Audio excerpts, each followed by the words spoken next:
You know your body, you're in it. Yeah, and that is our mission. And, you know, if they are dealing with a doctor that's just writing them off, the other thing I remind them, and I mean, saying this might be kind of bold, is they work for you.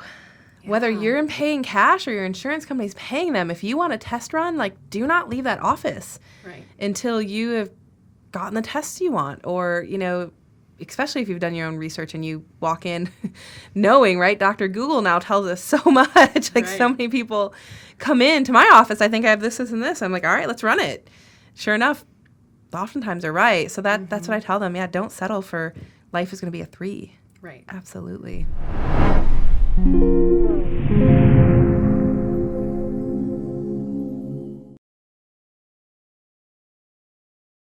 So you mentioned that, you know, things crossing out of the digestive tract into the bloodstream can be problematic.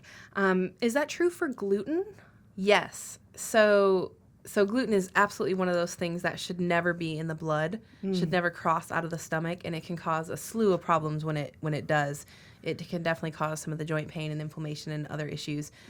That is when we see a lot of, you know, gluten intolerance when we test it through the blood, that it's crossed through, because the body will start making antibodies against it. But you know, gluten's complicated. Just by sometimes healing the gut, some people can tolerate gluten a little bit more. I'm really torn if anybody should really be eating it, though.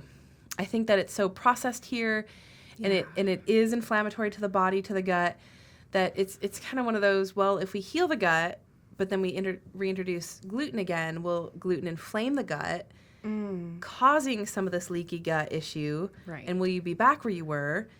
And then there is actually, so there's a couple ways to test for gluten. You can test a food intolerance, but you can go off gluten for 3 to 6 months. You can heal the gut, and you may take that same test and not actually, and it come back negative, and you're not having that gluten intolerance anymore. And then people will say, oh, well, I can start eating gluten again. And then maybe a year later, they're back in the same problem with some digestive issues and some joint pain and inflammation and chronic fatigue. And they're still like, okay, I'm intolerant to gluten again. I need to go off of it. So I've seen that kind of happen a couple times. Genetically, we can test a gene, the HLA-DQR gene. There's our HLA-DQR A1 and A2. And it tells us, do you make glutarase, which breaks down gluten genetically? Very similar to do you make lactase that breaks down lactose?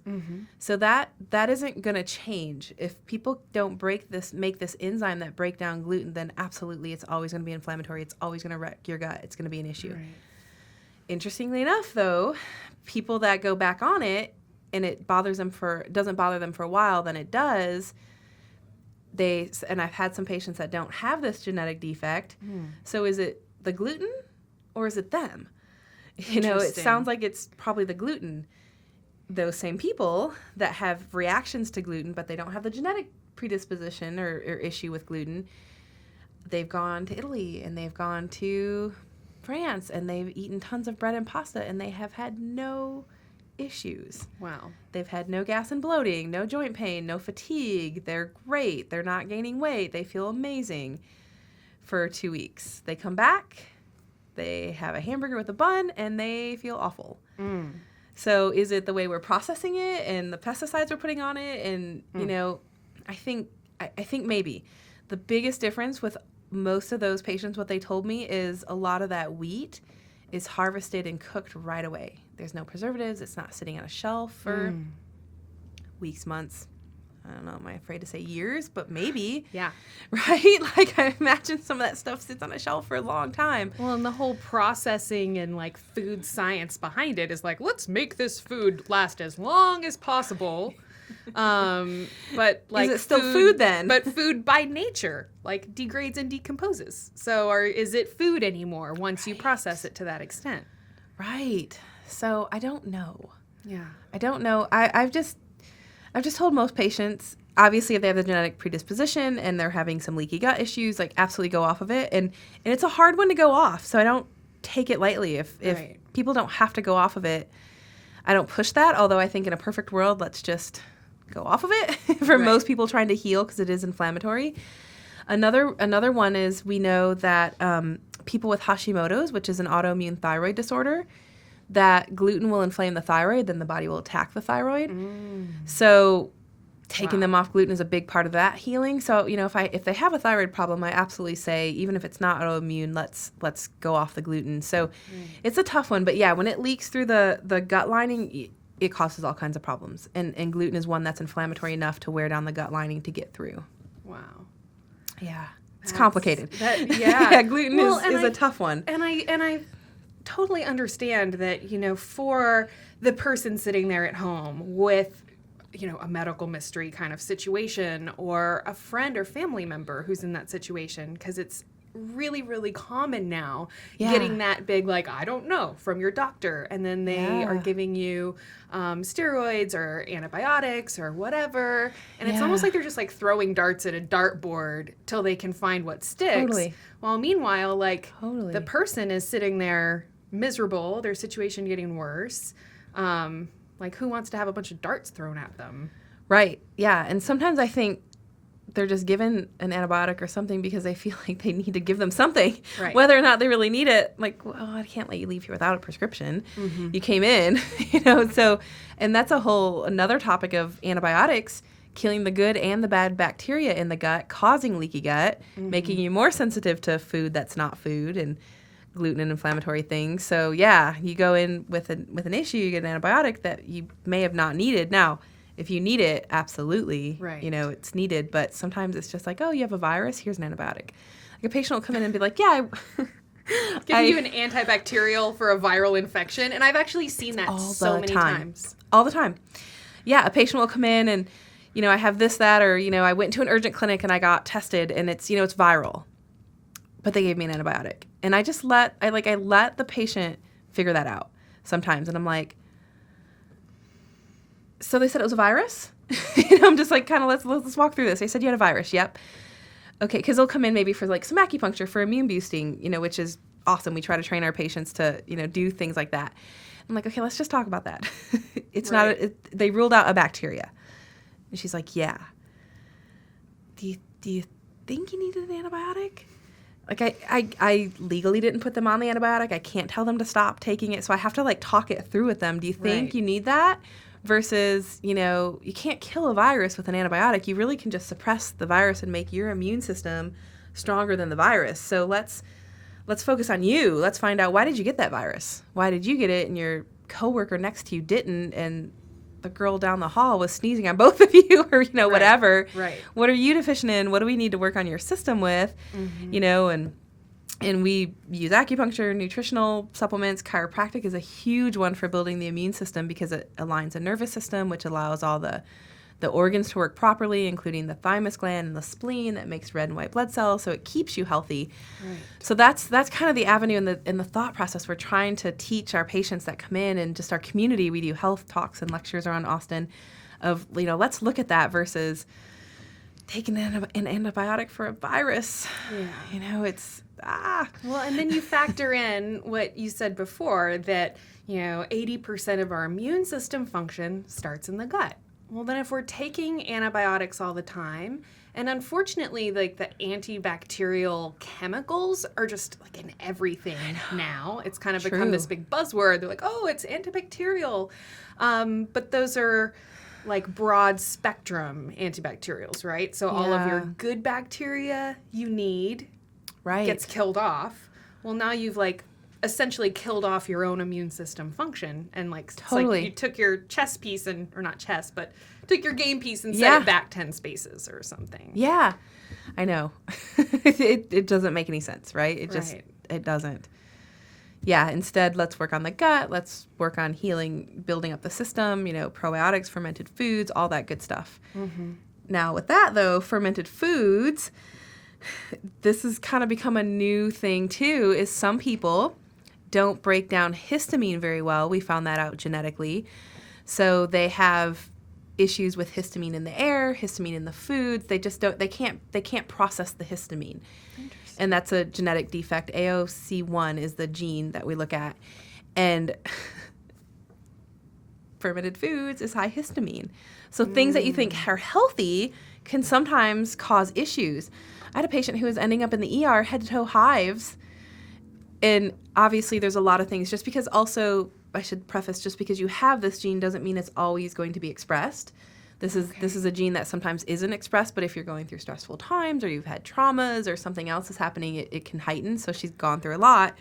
And then she started having hives, and they started little. They've gotten big and bigger. And she went in the hospital a couple times because her throat was closing. Her lips were huge and puffy. And some of the most histamine foods she was eating every day, every morning in a smoothie, including some fermented foods and kombucha and sauerkraut, which is all good because she had other health issues and her gut was having a problem. So we figured that out. We just took those foods out of her diet, gave her a probiotic, which she could take because you can get probiotics that are lower histamine. And she never had hives again unless she did something like, so then she got good at it. Right. She was like, okay, well, if I have the wine, which is high histamine, but I didn't have anything else histamine for the day before and the day of, I'm good. Kind of thing. Like she got really good at it. But she goes, but if I have wine and pizza, which has tomatoes, which are high histamine, and cheese and some gluten, and I'm in trouble. Right. Like she got really good at it. She's like trying to ration herself. Yeah, totally. She's like, if I do this and this and this and I don't do that, I can have the wine. Right. Then another patient told me about something on Amazon that you can buy, and they're called these histamine wands for people. It's marketed more for not getting a headache from wine. But why do you get headaches from wine? It's usually the tannins and the things that are high histamine in it. And it says in there for histamine relief and things, but it's really more marketed of don't get the headache, the wine headache. And it's like a little wand, and it's 1 wand per glass of wine that you stir in, and it takes out the histamines. Like it filters out the histamines. So so this other patient was telling me each wand is about the price of a glass of wine. So I only do it every so often because I have to ration my wands to drink the wine. But it shouldn't get headaches from it. She can do the wine, and she can do something else with histamine that day. Interesting. Really interesting. Yeah. So yeah, sometimes what we think is good for us too, again, that's getting back to that individuality of the person. I did that in my practice before I knew about some of this genetic stuff. Is I'd have a patient. Now this is a rare gene. This is not as common as like the MTHFR gene, but I put a patient through gut health, a gut healing protocol, and I'm like, eat tons of probiotics, start drinking kombucha, everything fermented. This is what you want to do, and they don't feel good. Yeah. And thought it was like a detox reaction. It must be a die-off or a detox reaction, and now I found out one of those patients has a histamine thing. It's like, yep, nope, it was the fermented food aggravating your system. Wow. It's interesting. It just, it's kind of interesting. I talked earlier about like the magnifying glass thing. Yeah. But it really seems like, hey, if you just take a look at what's going on with your body and kind of get this bird's eye view, so to speak, of like your organs functioning, what are your hormone levels like, you just kind of... and even the genetic testing, and the more that you know, absolutely, going back to that whole like knowledge is power thing, yeah. right? But it's like the more that you know, the more that you can just live your life to support your body. And absolutely. Suddenly all of these huge issues and problems can just kind of like be resolved because your body is functioning the way it's supposed to. Or managed, right? Or, that same patient who rations the wine, she knows that she has an issue with molds. So if molds are high, there's more histamine in her system because she's fighting the mold. She can't drink the wine, right. So sometimes it's just managed, and that's okay. We really try to meet patients where they are, right? Like, let's just manage this and get you functioning at your most optimal and, healthy and vibrant, and let's just get you doing life without pain kind of thing and without discomfort. Definitely. Yeah. And I think that, that whole quality of life piece is so important. And so many people who have received one of these, like, I don't know what's wrong with you things. It's like you just accept that now, like, your quality of life just got, like, notched down a couple pegs. Right. And now, like, you're always going to be in pain. You're always going to feel this or whatever. And now you just have to go through your life and function like that. Right. But to be able to, let people know that, hey, there is hope. Your body isn't just randomly stopping working for no reason. I agree. And so let's just work together, work through it, get the magnifying glass out a little bit, and then we're going to help you get your quality of life back up. Yes. to where so many people have just accepted, like, oh, I always have back pain. I know a lot of people that say, oh, I have a bad back. Yeah. Oh, you know, why? Yeah, whatever. what I have happened? headaches. I have this. And it's just like kind of this acceptance of the problem. And, you know, so that's really our goal with this podcast, is to I love it. empower people to know that there are other solutions, and you don't have to just accept that, like, hey, now your quality of life is at a 3, and that's just how you're going to have to, you know, deal with it or whatever. Sorry, next, right? Yeah. Just kinda, sorry, Exactly. that is our mission, to not settle. And I tell patients that all the time, do not settle. You know your body, you're in it. Yeah, and that is our mission. And, you know, if there are dealing with a doctor that's just writing them off, the other thing I remind them, and I mean, saying this might be kind of bold, is they work for you. Yeah. Whether you're paying cash or your insurance company's paying them, if you want a test run, like, do not leave that office until you have gotten the tests you want. Or, you know, especially if you've done your own research and you walk in knowing, right, Dr. Google now tells us so much. Like, so many people come into my office, I think I have this, and this. I'm like, all right, let's run it. Sure enough, oftentimes they're right. So that's what I tell them. Yeah, don't settle for life is going to be a 3. Right. Absolutely. Right. I love that you know, kind of laid out, hey, remember that your doctor is working for you. Yeah. And I know that for me, when I go to the doctor's office, I have this feeling like I don't want to ask them too many questions. Yeah. I don't want to take too much of their time. I want to try to get out of their hair. I know. And it's interesting because we're paying them so much money. Right. But we don't treat them like they're doing something for us. Right, that they're providing a service. It's okay for us to ask for what we want from them. And, you know, so I think a lot about how, you know, like, if we have a problem with our car, we're probably going to take our car to one mechanic, and then we're probably going to get a second opinion. Yeah. And we're going to go somewhere else, and we're going to keep looking around until we find a mechanic that we feel like we trust. We feel like they're not gonna, you know, maybe they have a lot of good reviews online or whatever. And then you're probably going to drill them. Yeah. Have you done this before? Yeah. Have you, you know, are you sure that's what it is? Right. And like you said, you like done your research before, and you're like, okay, well, I know it's just a transmission problem. So like, but so I know it's not this and that. Yeah. You know, with our own health, our own bodies, I know. It's like a complete turn upside down. And I've said this to people before in my health coaching, like, you know, if we just took care of our bodies like we take care of our car, you get routine maintenance. Yeah. You take it in if the engine check light comes on. You shop around for different mechanics until you find somebody that you trust to work on your car. Clearly, your car is a life and death thing. You need it to function. You need it to work. Right. And our bodies are just as important. So, like, why don't we take care of ourselves the same way that we, you know, take care of our house or our car or whatever different thing?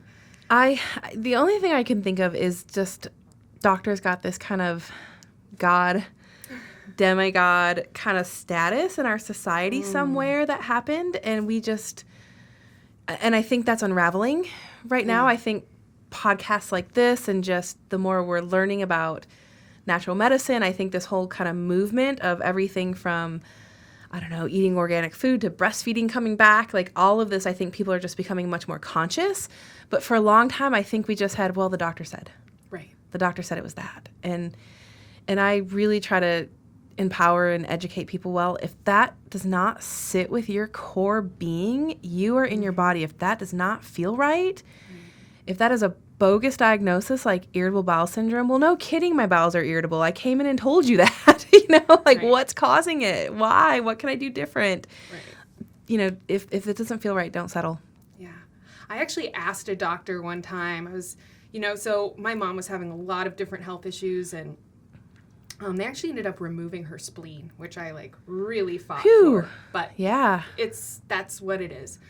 But anyways, and I asked that doctor, I said, because I had gone and I'd done all this research, and I actually came in with this big packet of all these different things, and I was asking about, heavy metals and all this different stuff, and he was like, that,